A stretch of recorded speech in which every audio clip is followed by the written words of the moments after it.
Welcome. In this video I'm going to show you how you can determine the mean, also known as an average, and the standard deviation in Excel based on some raw data, as in my example in column A. Now I do have a column heading, so age, and below it there are only ages. There are no assigned missing values. So if you had, for example, 99 as an assigned missing value, you should remove those.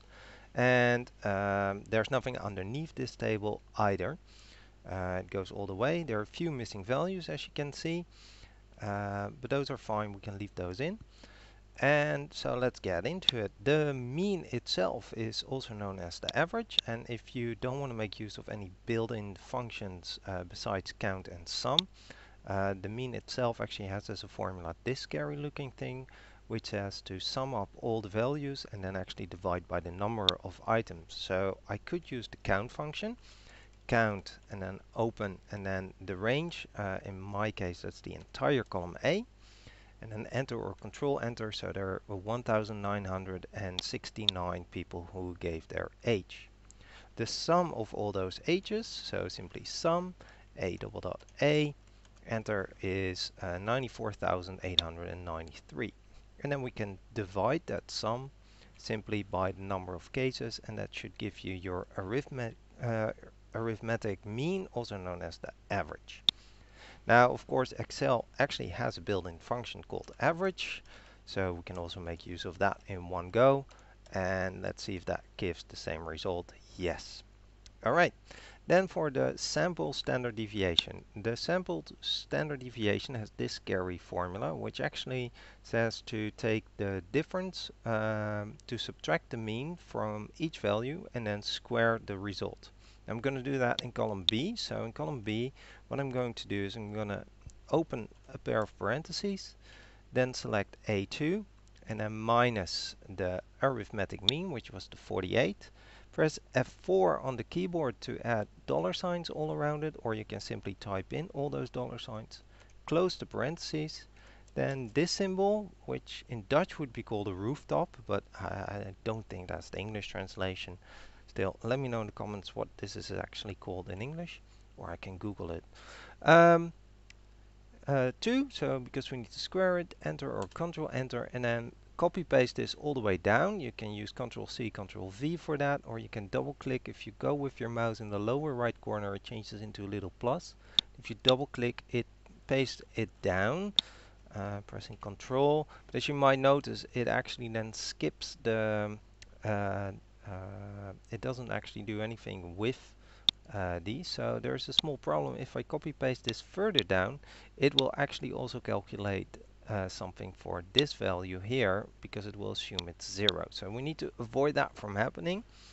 Going back all the way up, so I need to actually adjust this slightly, which says that if this value equals nothing, double quotation signs, then it shouldn't do anything. Otherwise it should do this. Now that should work better.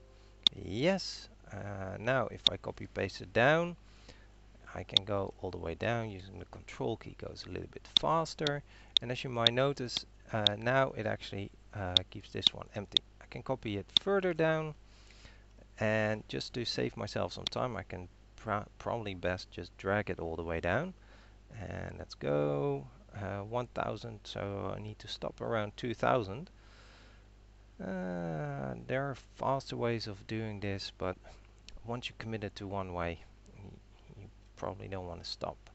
I'm almost there, and somewhere around here, there we go. Just to make sure there are no other values in here, so Control Home all the way back. So this formula got actually slightly changed. I'll put in the new one for you so you can actually see what it should look like. Okay, next up, so we've done that. And now we need to sum all of those up.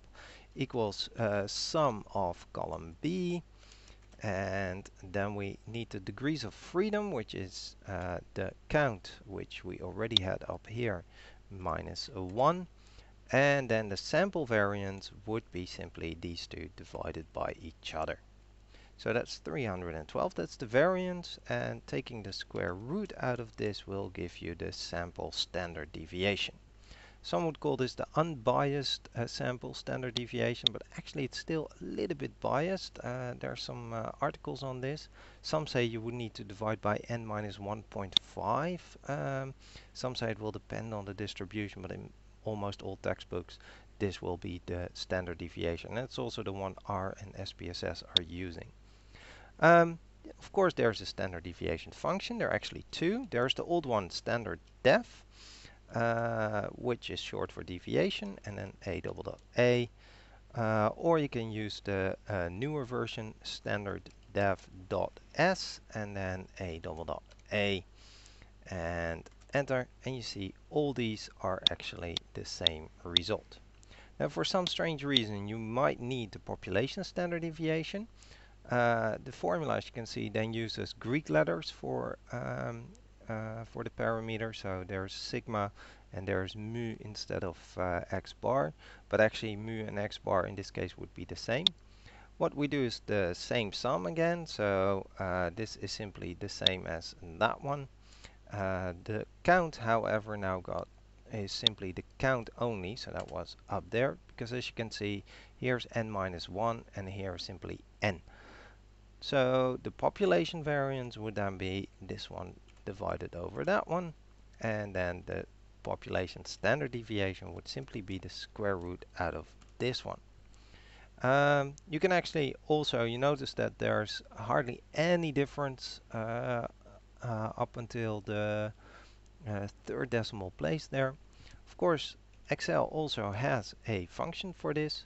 Well, of course, it doesn't have that many functions actually when you think about it, but okay, standard def p is the old one, and standard def dot p would be the new one.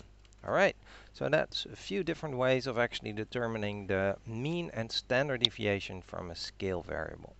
Hope this video was helpful for you.